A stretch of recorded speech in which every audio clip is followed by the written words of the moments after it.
Suplemento para exercícios de força. Quais são os mais utilizados dentro dessa área? Meu nome é Gustavo Chicaiban, eu sou coordenador da pós-graduação em nutrição esportiva e hoje a gente vai tratar sobre esse assunto de suplementação dentro das modalidades de força.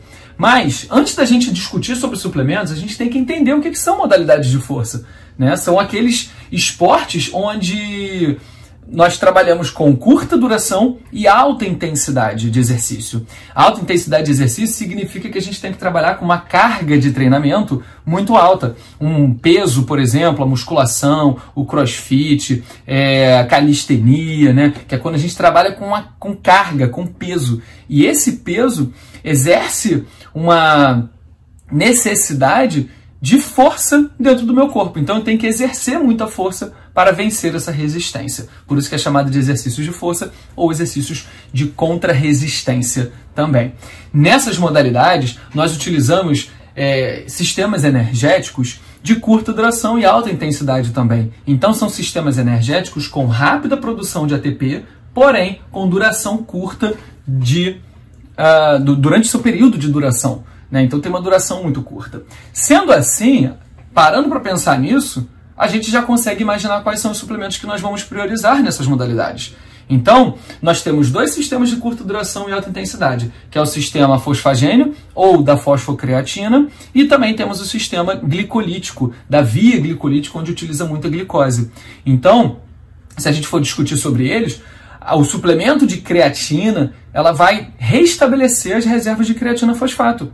Então, quanto mais creatina fosfato eu consigo armazenar dentro do meu músculo, então eu consigo exercer mais força num curto espaço de tempo, porque a liberação de ATP vai ser muito rápida, vai ser explosiva. Então a quantidade vai ser muito grande num curto espaço de tempo. Assim como a via glicolítica, o sistema glicolítico, que é o anaeróbio lático, ele também vai utilizar muita glicose e outros monossacarídeos, como frutose e galactose.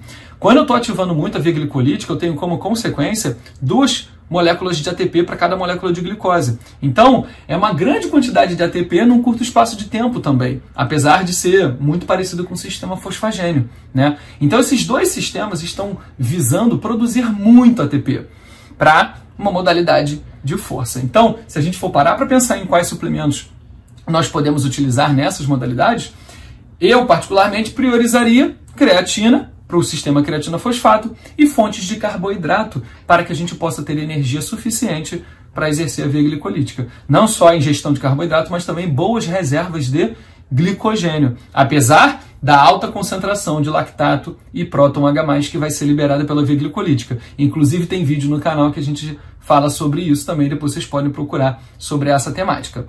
Então, se a gente for pensar como substratos energéticos, como nutrientes que podem dar energia para a prática de exercícios de força, esses dois aí são os que mais vão contribuir.